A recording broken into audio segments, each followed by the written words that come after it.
to seeing me welcome you. And it's 3:59 right now, so I'm going to pause the complete introduction for a bit. But thank you so much for being here. Thank you so much for being on time. I think we're very, very happy to see you here. And while we wait for everyone to sort of come in and for the audience to build, because we're still not at 4 p.m., I hope while you're tuning into this webinar, you've left your feedback at a previous one so that we're about to come back to you much, much better as well. This is the ninth edition. And of course, while we wait for the numbers to sort of build in, I'll start with a very basic introduction of myself. My name is Prashant Sharma, and I'm very, very happy to welcome you all to another edition of the Step Up webinar series by the Naukri Hiring Suite family. The Naukri Hiring Suite family, of course, includes brands like Naukri.com, Restdesk, Employer Branding, iimjobs, Hirist, and of course, like I said, my name is Prashant Sharma. I'm a very, very small member of the InfoEdge marketing function, and we're very, very super, and we're super happy to have you here on a Wednesday evening, right on time, right? So it's 4 and you're right on time. So I'm gonna quickly move forward with the next aspect. We sincerely hope, within these times, you're taking care of yourself and, you're taking all necessary precautions. Uh, I think these times have been troubling for everyone, but the least we can do, and what we hope to achieve through this series, is to ensure that we can all learn from the experiences and insights from industry leaders, and together try our best to navigate through these times of uncertainty. I do not believe there is a ready-made playbook out there, to handle this, and I think we all will agree on that. Uh, it's a pleasure to have some wonderful panelists here today, like every single time. I've personally known all three panelists before. I met all of them before, and coincidentally enough, I met them all at the same event and the same platform as well. So this should be an easier event for me to moderate as well, I hope. From the point of view of the panelists, I'll come to them just in a short, in a very, very short while. But just a few things about this webinar and how to move forward with this, and what you're in for over the next hour. We're starting sharp at 4 p.m. and we will be ending at about 4:55, 4:56 p.m. In the course of this hour, we hope to give you as many insights and best practices as possible. Uh, During the registration process, we were very, very lucky to receive a lot of questions, and we will respect those questions. And using those questions, we've sort of designed a basic flow and structure, and we have that in place already. That being said, do not worry. I mean, since you're all here, you're all attending. It does not mean that we will not involve you. We'll be doing live polls constantly, at equal intervals. We will actually also try our best to sort of ignore our own research and use questions that you are sending across live, so as to involve you there as well. That of course will depend on the availability of time. The topic for today is one which is of extreme relevance, and from a relevance point of view, I believe that this is something that we've all been working on for the longest time, and this aspect may have taken a hit due to the COVID crisis, like all our activities, but that's not necessary as well, right? We've discussed remote hiring, irreversible changes, diversity hiring, technology adoption, campus hiring, and so much more over the last 8 webinars. But today we want to talk about millennials and millennial hiring and talent strategy. The millennial demographic is such a major element of the workforce of today that we've seen great focus from all organizations across the world, and especially in this country now. What does the future hold, and how can we be better? How do we improve these practices? Have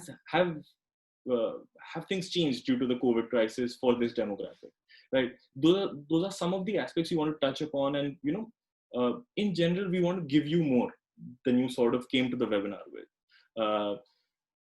To talk about this aspect today, we have 3 wonderful panelists, and I do not want to make them feel old at all, but if I combine their experience ranges, that would cross about 5 decades easily, 5 to 6 decades. And we're very, very fortunate to have this level of experience with us. First up, of course, we have Katyayani Krishnan. She's someone who I've had the pleasure of meeting, and she's also been an avid contributor to our magazine as well. She currently heads the human resources for India, Sri Lanka, and Bangladesh at Maersk, which is the entire South Asia region. as you can see, and I was just discussing with the panelists that there's always a great marketer within every HR. And as you can see from her virtual background, she's made great strides, and I'm sure she and her team have played a huge role in making Musk a great place to work. Right?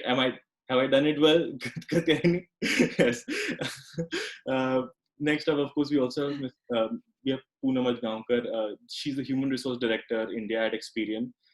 She's someone who I've had the pleasure of interacting constantly. She's actually someone who has such a passion for giving back to the HR community. She's actually sometimes reached out to me and said, "Let's do this. I'd like to be a panelist. I'd like to moderate this discussion." And I can assure you, it's been extremely valuable for everyone attending every single time. Poonam, thank you so much. Thank you so much for joining us. We're very, very happy to have you here as well. Third, and I was discussing with the panelists, of course, how many webinars have you done?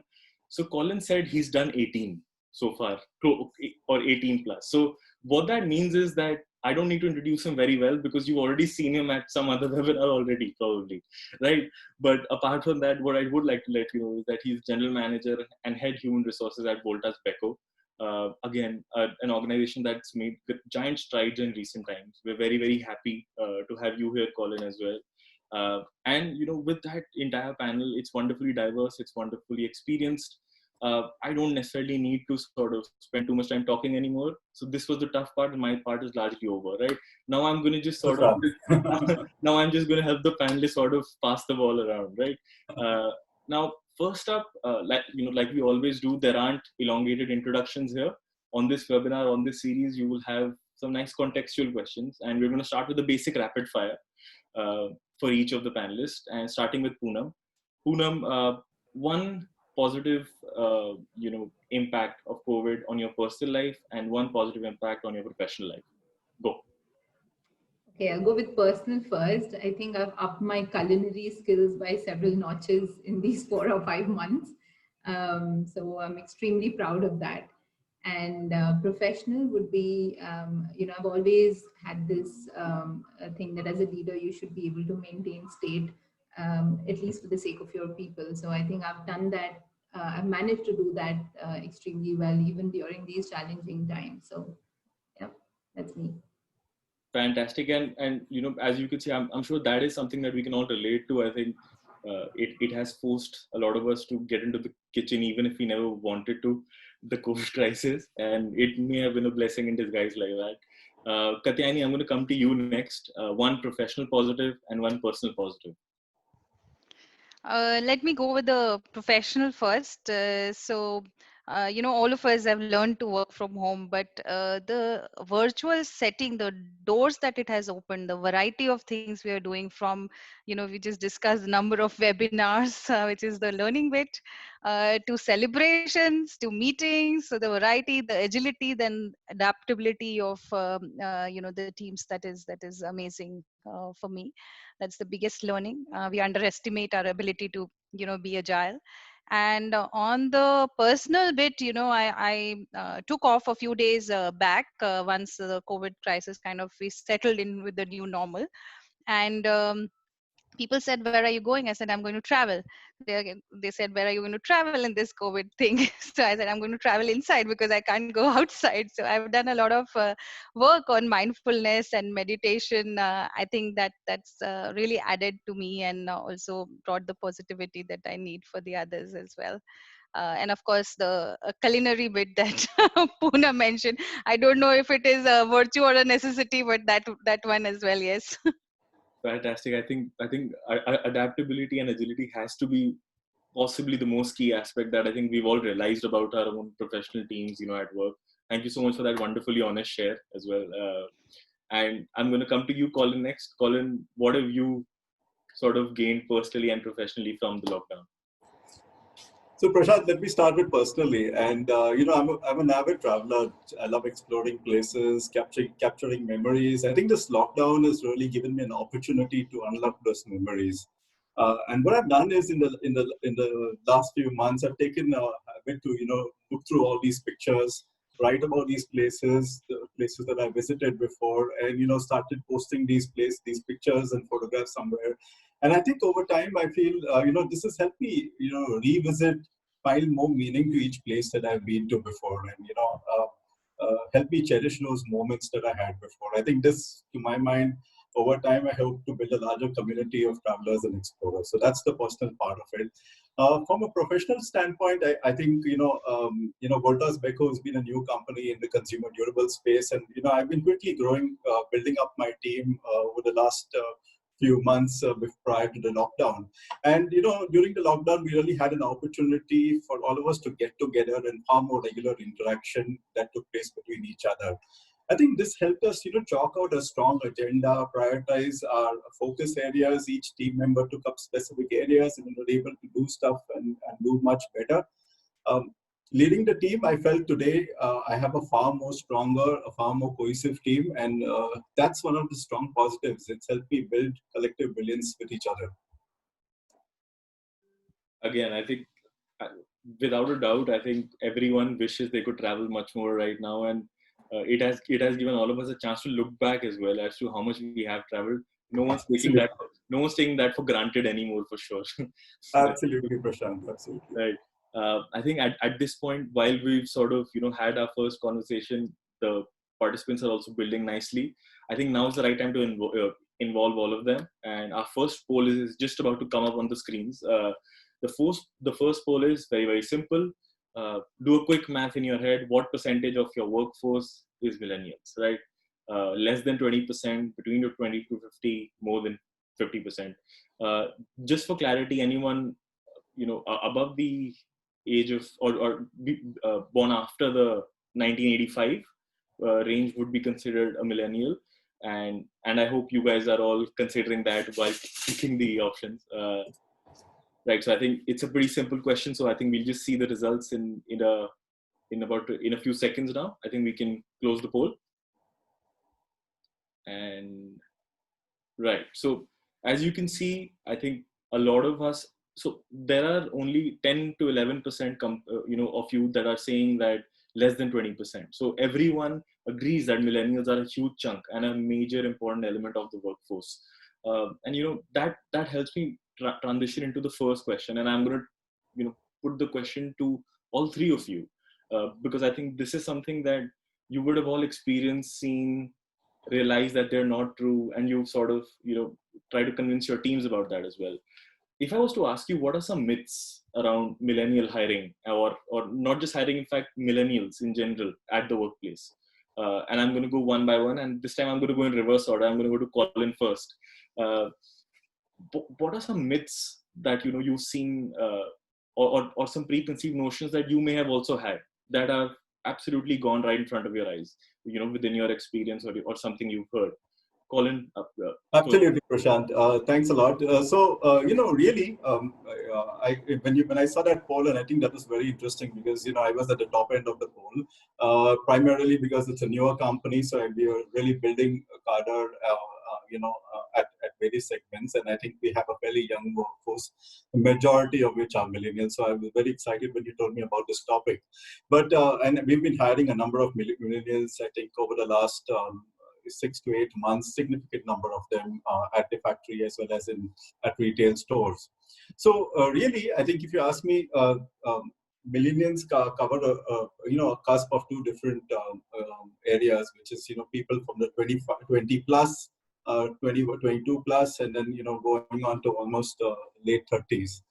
And really, if you ask me, what are been some of the myths? I think my view, and this is purely, Prashant, when I interact with them and how do I find them, I find there is a huge issue with relation to engagement levels of them.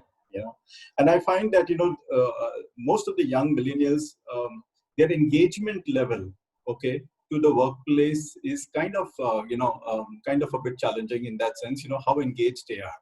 And I was reading about it some time back, and study says that almost about 29 to 30% of workforce are actually engaged in the millennial segment, so which is a big concern.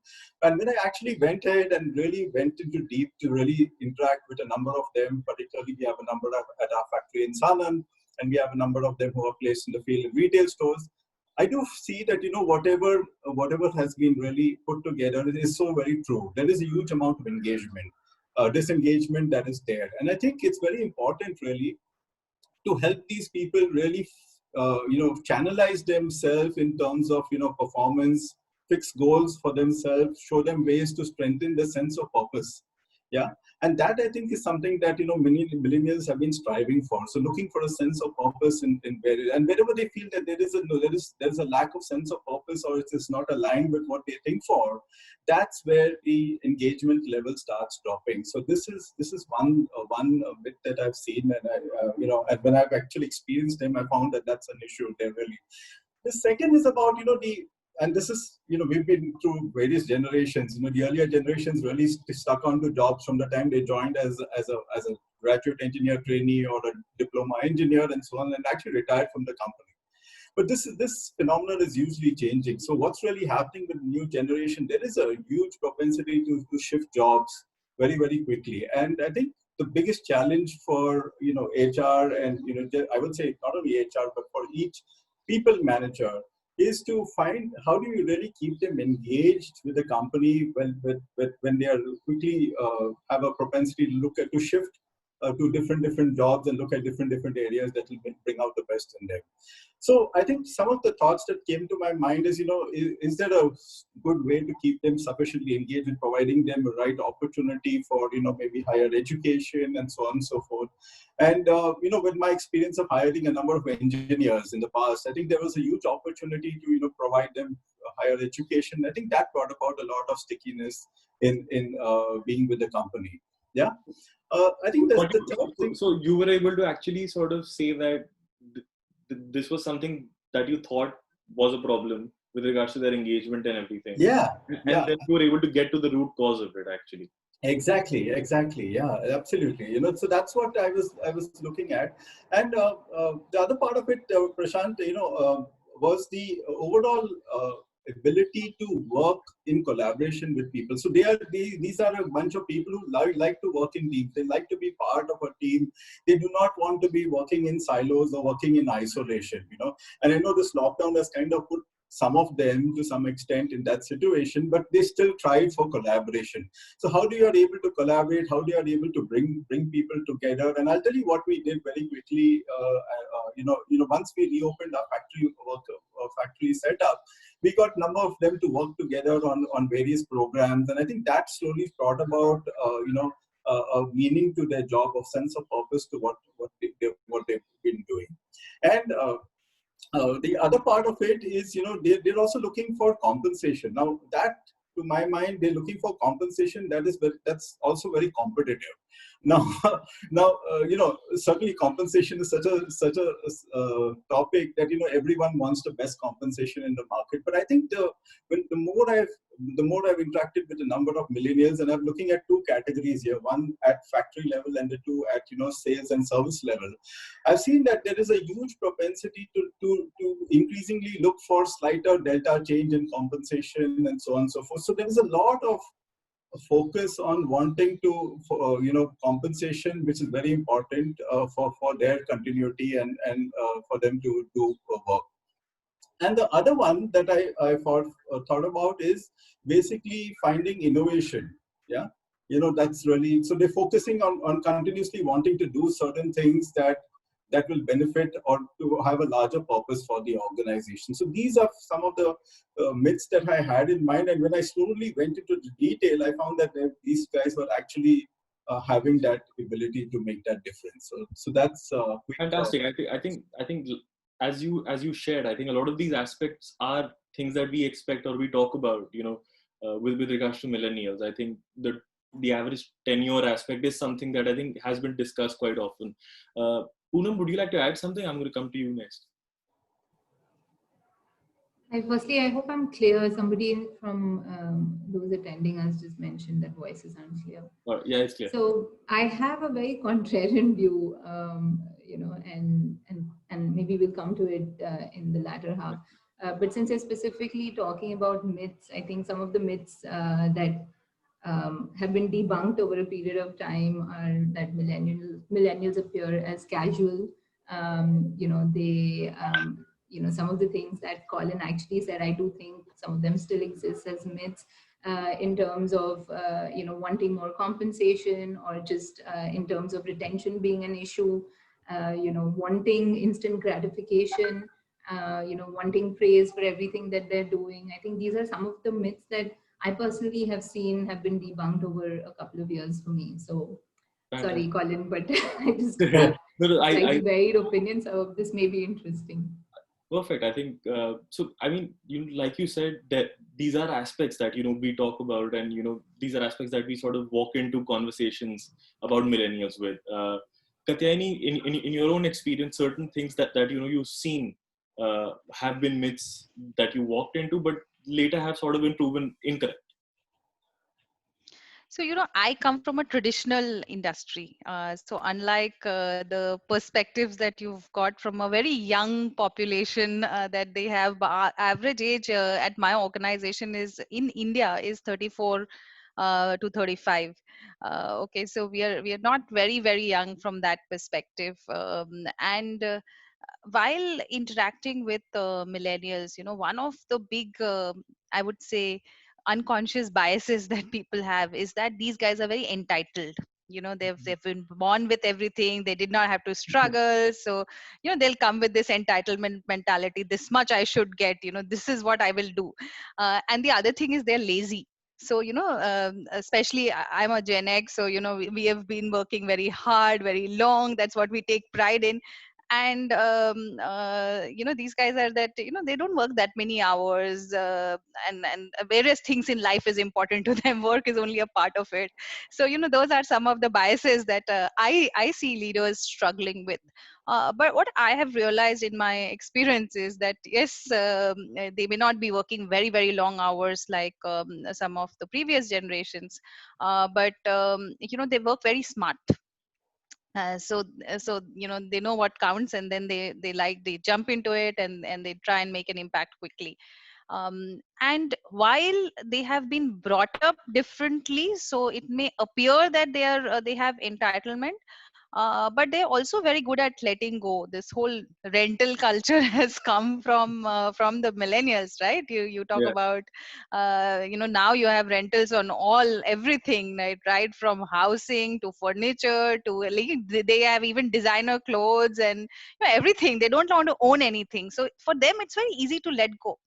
Yeah, so those were in addition to whatever Collins and Puna mentioned, those were additional perspectives that I have experienced dealing with millennials. Just to sort of take it a step further, and because my next question to you, Katyayani, is around the same aspect. You just spoke about how different their expectations and motivations might be, and sometimes we have preconceived notions as well. From a hiring or a talent strategy point of view, or an attraction point of view, right? Like we can see, you're a great place to work. Like Maersk is a great place to work, right? So do you work on customized strategy for different generations, and do you have something like that in place as well? Something that you can share with us? Yes, absolutely. See, we work with multi generations, first of all. So, like I said, that we are not a very, very young organization. So, you will see multiple generations working together. We also have instances where really from a father and the daughter working in the same organization as well. So, to that extent, right? And of course, their needs, their expectations are quite different.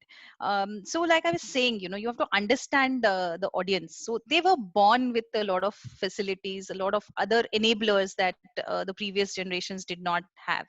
And once you understand their circumstances, then it becomes easier to build your strategies around it. So I'll tell you, right from the way you hire them, right? And we have a lot of different kinds of businesses, right? I have seen that even the profiles that they make. So the especially the latter part of millennial is also a 20-year range. So but the latter part, I would say, the ones in 90s, you can do segmentation. Now they say you can segment age by 5 years or 7 years. So the latter part, I would say, they make a very, very holistic profile. So it starts right from there. what are their interests. They will write a lot. So I have interviewed people who've put in their profiles about the books that they have authored or the volunteering work that they've done, right? So how do you capture the profile and this whole aspect of, capturing it through the videos or through other forums, and not just the hard copy profiles that you get these days. So there I see a lot of difference in how millennials come across. Then the conversations that you're going to have with them has to be customized. Now I cannot be interviewing a young millennial and just be talking about work, and it's possible that the person has only 2 to 3 years of work, right? And so you have to have a more holistic conversation. They are very open, they expect you to be very open, and they are very open in their feedback as well. I don't think they hold back from that aspect. Then the connect, and Colleen's very well mentioned, the whole aspect of the purpose. Right. So this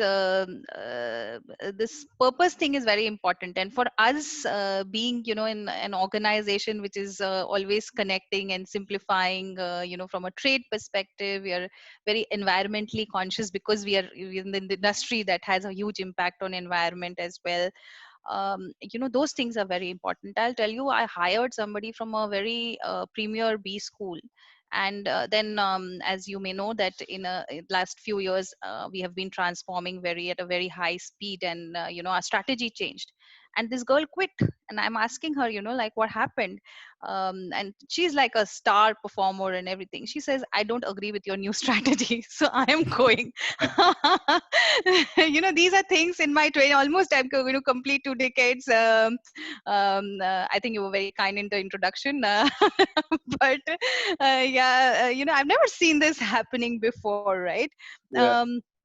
And then they, of course, they talk about flexibility, and so the connect with the purpose, the flexibility is very important. The other aspect that is coming up very much is your they're always everywhere connected, and they're always socially present. So this whole social media aspect is very, very important. So hiring them from using the social media to hire them, also how do you kind of reach out to them through the social media? What are your blogging, or how are you branding? That becomes extremely important. I'll tell you, this batch of summer interns that we hired in the middle of COVID-19, so we decided that we will kind of honor all the hirings that we have done, and we hired about 15-16 of these very young summer interns, management from management colleges, premier ones. First of all, they were very excited, and I had a welcome speech with them, and kind of had a good chat with them. They had many questions. They were also grateful because some of their classmates were not able to get placed. And then the next morning I woke up, and I'm just getting a lot of messages from friends and like colleagues, and I realized they were all over the social media. So all of them had Yeah. posted LinkedIn posts, and I Yeah. am like asking my team, and we were asking each other, did you kind of direct them Direct or them. whatever? Yeah, how come all of them have done it? But and this is a trend that I saw this year, where each and every one of them have made their own post, and they're present. I mean, of course, each one has their own favorite media, right? So Yeah. so that's the other aspect that that is important. Fantastic. I think there, I think we sort of, while listening to you, I realized that there are so many things that we are curious about in terms of how do we do this, how do we do that. And for millennials, I think curiosity is another element that is always there, and the Absolutely. fearlessness is something that I think should be appreciated as well. And so Prashant. yeah, Okay, sorry. I just wanted yeah, to add another yeah, bit to everything that Katyani's just mentioned. I think the other bit that you're more conscious about when you're looking at strategy is the whole piece around inclusion, right? So I think we've been very conscious about the way we're designing our JDs now to ensure that they're very neutral, they're very inclusive, and there are tools like Textio and so on that help you do that these days, right? So the JDs have to look very attractive. We've now moved to video you just have to JDs. be a little bit louder, just a little bit Hi, louder. is that any better? Yeah, yeah. Yeah. Go ahead. Yeah, so I was just saying that the JDs now have moved from being very traditional to video JDs with the snippet from our CEO and so on. And, we moved to talking to a lot of, employee resource groups that Katy also rightly mentioned, that folks want to be part of. So I think the stressors are quite different when you're interacting with a certain generation as well. Exactly. And I think the one of the questions that sort of came to us live is around, and I think Ajay asked us that question: do these categories really matter as fundamental human beings? We have similar motivations and aspirations, and I think Babu Mania has done a wonderful job of answering that question for us. And I think on the basis of different kinds of motivations, we have to come up with different strategies to attract them. And I think that's what we're trying to discuss here, different ways to hire them. Of course, at the end of the day, if your work speaks, your generation doesn't really matter. So I completely agree with both aspects. Thank you so much, Babu, for answering that question beautifully. And I think Katyayani also sort of shared most of what would be an answer to that question. At this point, since we're off to such a great start, I'm going to quickly sort of involve the audiences again. And like Katyayani has been saying, there is a difference in how you want to strategize in terms of attraction and hiring. Do you all agree? And the poll coming up right now, on your screens, is a pretty simple question. Have you seen differences in hiring millennials compared to hiring from other generations? It's a simple yes or no question.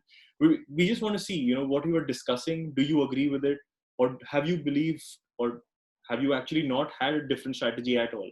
And maybe that's something you should look at. I think it's a pretty simple question. We can see the results now. Simple yes or no.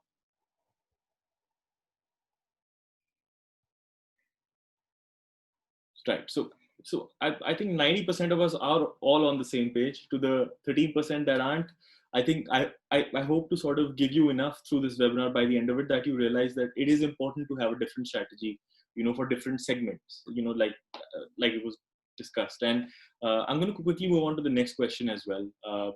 And I'm going to start with Poonam here. Poonam, the question for me, and this is a question that's actually come up a lot of times. A lot of it can be dependent on individuals, right?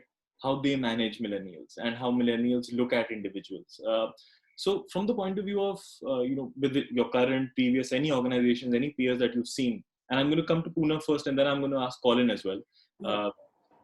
How can managers from different generations manage millennials better? How do we build that relationship? Or actually, even if they have to build that relationship, what can we do to improve? Just try to be a little louder. Yeah. Sure. Is that okay? Just a little bit. Okay, better? Yeah. Right. So I think the fundamental piece I see is ask versus tell. So I think what people do appreciate is being asked and involved in decisions and projects rather than being told. And I see that more, with a certain lot of our colleagues, and they could be millennials as well.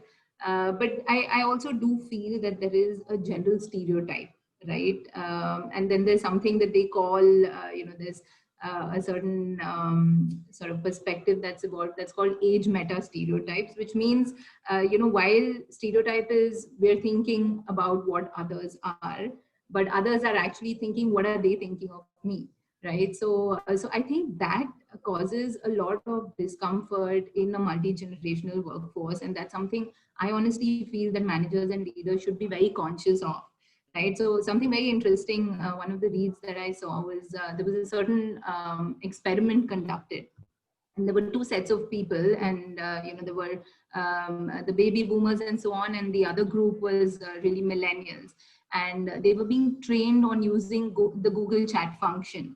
Right. So, and there was an observer who noticed that when the training was being done to the baby boomers and the slightly older lot, there was a certain discounting being done that, no, they're not going to understand this, and, they're not going to get this as quickly.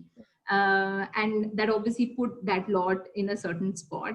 And on the other side, when they're training the millennials, there's this general assumption and stereotype again that, they're going to get this really quickly and we're not going to have to spend so much time on them, which put added pressure on the millennials who probably didn't understand it, but they couldn't voice out, right? That I'm not getting this. I need help here because there's this assumption that they've got this. So again, I think just for managers and leaders to be very mindful of these stereotypes or these age meta stereotypes is very important because we're all talking about it. And I'm somewhere convinced with what both Babu and Ajay have to say. But I think that's my single submission to this. I wouldn't say that there has to be a separate treatment, but the minute you're conscious, I think you'll know what you need to do or not to. Fantastic. And so, Colin, before I put the same question to you, I'm going to add a little bit of an element there. Yeah. Would you say, is there a level of insecurity that can creep in? A certain insecurity about a millennial that may be sort of very dynamic, very flamboyant, and may not necessarily be, something that someone from a different generation who may not be the same. Would the manager feel a little bit uncomfortable managing someone from a different generation at all? Yeah, in fact, Prashant, really today a number of managers do have this level of insecurity. That's really how they manage teams, And I can give you a little example about in the company. In my current company, right? Yeah, we have a number of youngsters, yeah, and we've given actually a lot of opportunity to the youngsters to actually take up new stuff, to grow, to actually even make presentations to the senior leadership team. I think that slowly dispels the myth like there's a threat to the larger managers or to the more senior managers. I think that's important to actually from a leadership perspective to drive this particular method of how do you want to operate. And I think over a period of time, the acceptance for the managers below that these guys are smart, bright guys, and they will do well, and we have to give them the opportunity for them to do well. Otherwise, they will possibly find opportunity wherever they would get one. Yeah, so that's what it is. I think the other very important point I think that Poonam mentioned versus the ask versus tell, they want to be part of the creation process.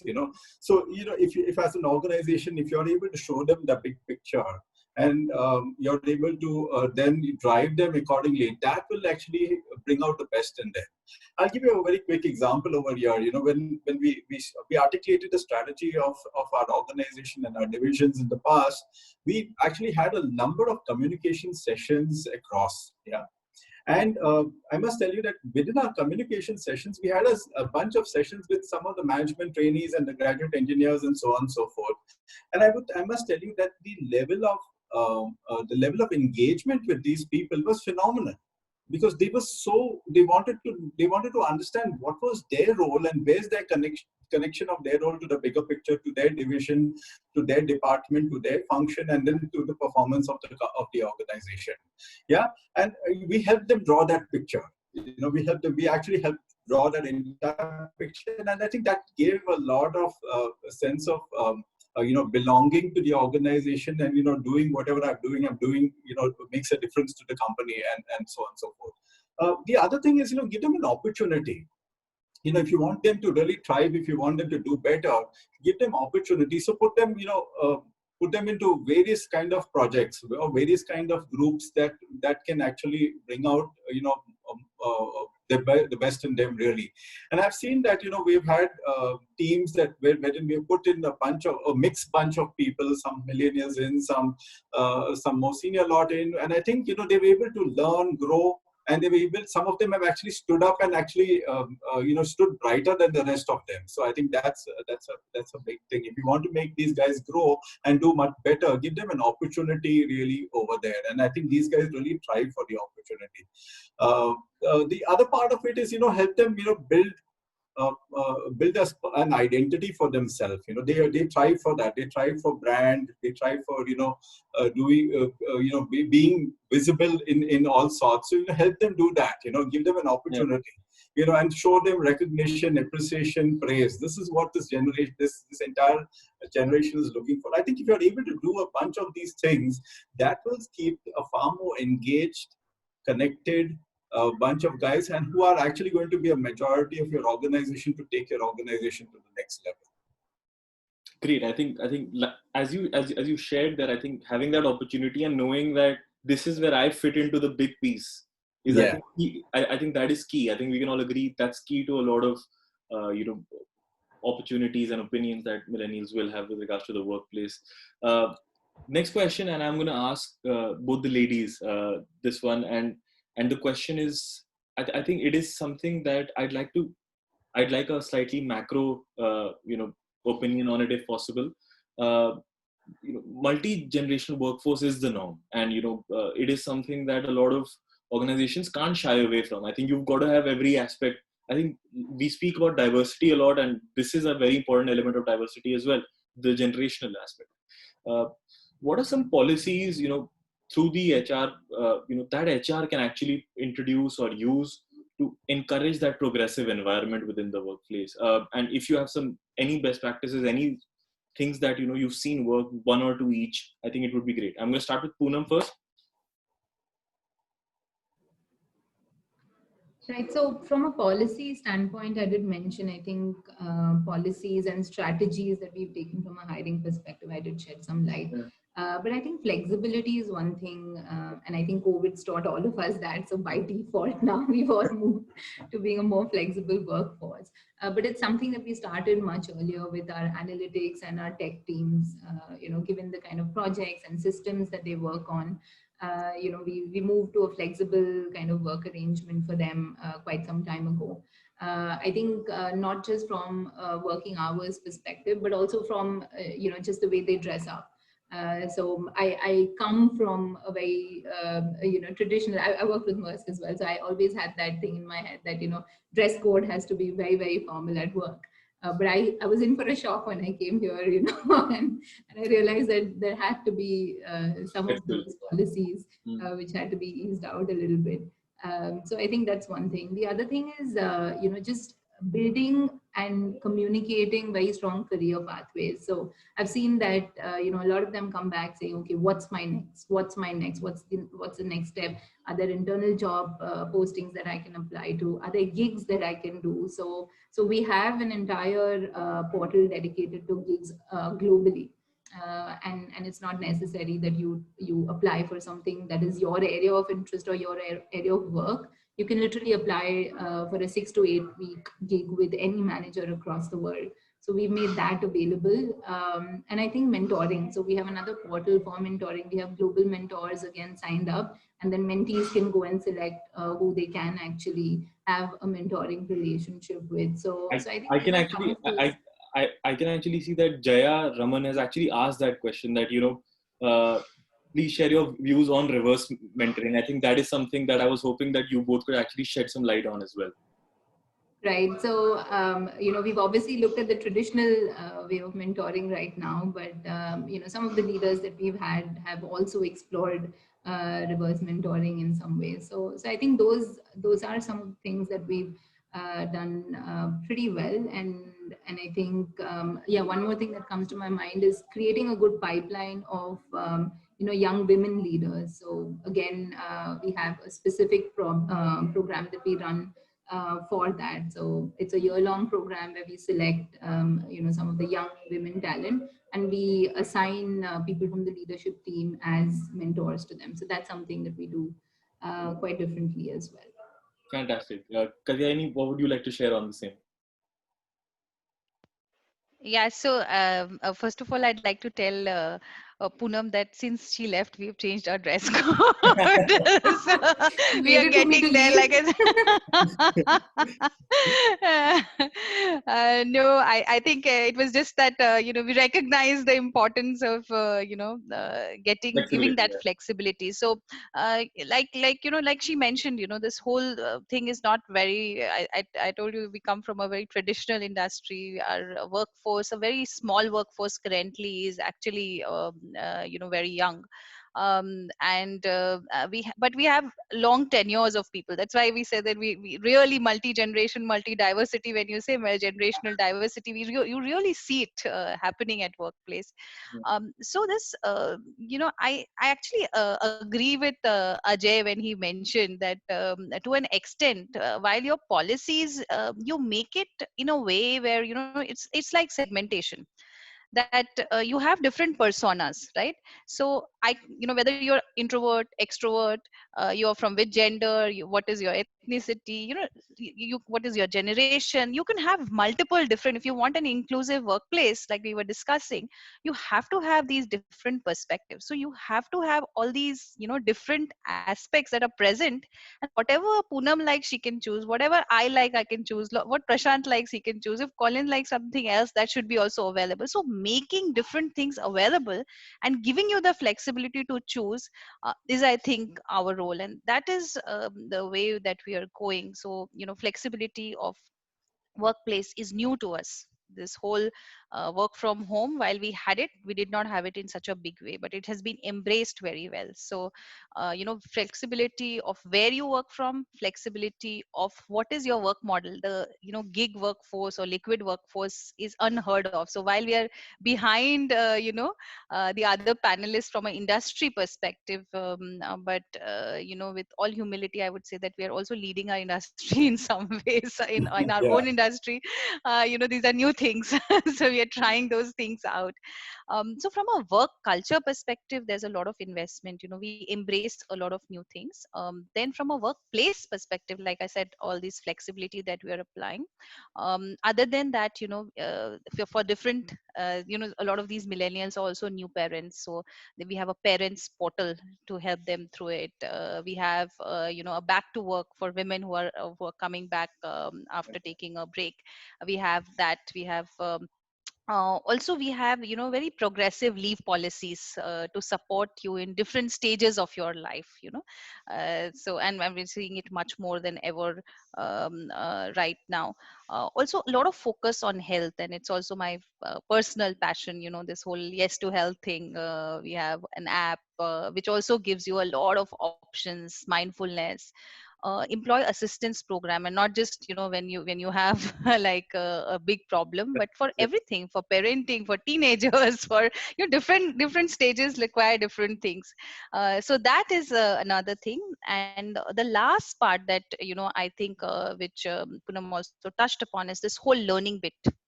uh, you know Irrespective of your generation, everybody has a different learning style. So again, making those different things available to you. Right now it's all virtual learning and bite sized learning, but a lot of those things making available to you, that you can choose from. I Fantastic. think those are some of the things that helps these different generations. Great. I think so. In an ideal world, we'd have a bucket of benefits, and we could sort of pick and choose whatever works for each of Yes. each of us. I think that is the ultimate end goal in a utopian aspect. I think so. Thank you so much for those wonderful insights on that as well. I'm going to quickly sort of do the third poll right now, because as we've been discussing all of these aspects, uh, is this a challenge for you? Is this a challenge for all of you, where you say uh, the multi-generational workforce leads to some issues within the workplace, or you're all absolutely fine with it, or somewhat? So you have all three options there. We'd love to get your thoughts on that as well. uh, right, I think again it's a very simple question, so we can quickly wrap it up and then see the results of that as well. uh, yes, so about so right, so again, so we have the same 18 to 20% of folks who are saying that it's not really a challenge for you. So I think kudos to you, because you've been able to sort of, without taking any extra steps, I think you've been able to manage that decently well. Or you possibly need to do a little more surveys, I don't know. Right. But I think irrespective, I think we got some great insights there. And as we enter this section, I just want to say we usually close with a lot of best practices, but what we've done today is we've been able to get best practices for each of the questions.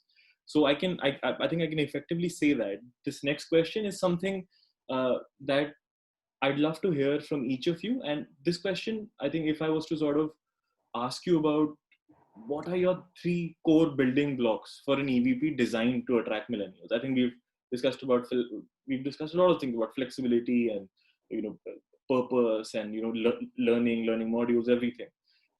If I was to ask each of you, what are three absolute non-negotiables that have to be a part of your strategy if you're designing something for millennials, hiring, management, anything, what would that be? And I think I'll come to Colin first. Yeah. So thanks, Prashant. I think very quickly, I know we're short of time, but we'll try and wrap it up quickly. I think the number one most important one is trying to create a differentiated experience. I think we spoke about it to some extent, but differentiated experience in terms of a career path, flexibility, managing physical, financial, emotional well-being, and so on and so forth. So I think career well-being, differentiated experience is one very, very important one. The second, to my mind, I think is compensation. So ensuring that your compensation is competitive, it is fair, competitive, and it rewards contribution and and so on and so forth. And the third one is, about building a unique proposition with purpose. So that's very important. And we're talking about bringing more meaningful and giving more fulfillment of work and developing that sense of belonging. I think part of it is what we spoke about. If you're able to bring these three aspects, a differentiated experience, competitive compensation, and a unique proposition with purpose, I think you more or less will cover virtually all aspects that a millennium is looking for. All right, great. I think thank you for being absolutely crisp there. Poonam, what would you like to sort of say? I think just like Colin said, number one will be purpose. The second will be flexibility and inclusion. And the third piece, I think, will be psychological safety. So going back to my topic, around stereotypes, and I see that some of our folks have mentioned it in the chat as well. So I think just providing a safe space without biases is something that will build a good proposition. Poonam, if I could ask you quickly, and would you recommend any kind of training in terms of sensitivity training or any kind of training if there are issues between two people from different generations that is affecting the workplace and it's affecting the rest of the team? Would you recommend that they go through some kind of a training, sensitivity training, or anything? I think your culture speaks a lot about it, right? So right from the time that you're hiring somebody, so pre-boarding to onboarding to induction, it has to be a journey. I don't think one training can fix anything. So your culture says a lot about the tone that you set for your organization. So I think it's important from the word go. One training will not move anything, so it has to be built into your recruitment practices. What kind of people are you hiring? Are they a cultural fit? So I think which is why as HR professionals there's so much of emphasis that you lay on getting the right cultural fit. Because at a leadership level, people are SMEs. They've been there, they've done that. I think beyond the point, it's really about getting the people and the culture piece right. Perfect. Katyayani, your thoughts? Yeah, so for us, the first one that I'd like to pick is that, our attitude and spirit. We are 100+ years old organization that has to keep reinventing ourselves. So this entrepreneurial spirit, that is very important. The second one is, something around the purpose, but also the responsibility that you have, because you have to, you're moving the trade really, you're in the business of trade, right? So socially, economically, globally, you impact, all these areas, right? So from that perspective, there's a huge sense of a purpose from that aspect. The third one, which is very specific also to our industry, is that you're a global citizen. You have an international mindset, and while sitting on your desk, or a lot of times these guys tally how many countries they have been to in because we are into global trade, right? So that millennials love a lot, traveling and having all those adventures and assign high impact assignments across the organization. In fact, we have a Go with Maersk program in which there's mandatory expatriation, and also there are many seminars all over the globe, which is quite valued by millennials. So we see for 3 jobs we see almost 10,000 applications. So that is the value of the job in our industry. So yeah, I would say these 3 I would highlight for our discussion today. Yes, Fantastic. I think from on yes, so I think as we can see in the chat, I think there are some great points coming up there as well. I just thought I'd quickly take some of that as well. I think So, like Babu says, biggest challenge is managers, colleagues from older generation continuously judging millennials based on Yeah. notions. So, right. So I think our first question was around this unconscious biases at the application screening stage as well, and everything. I think great, really, really fair point. From a small startup, what can be the advice you can give to deal with millennials? As the top management may be older, few mid-level management may be older. I think we've covered that aspect as well. If you're hiring for the right culture fit, this should not be that big a challenge.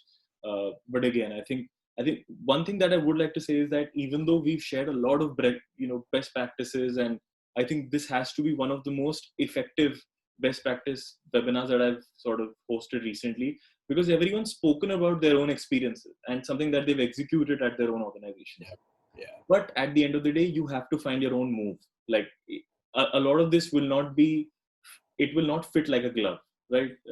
So please do ensure that you are able to implement, or you try to implement things that fit into your context and your organizational context.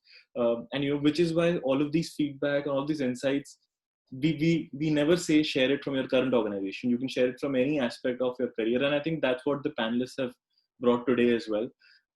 We've had some great questions, great conversations, and if I could just quickly ask all three panelists to give me a one-line takeaway from today's webinar, that'd be great. Starting with Poonam first.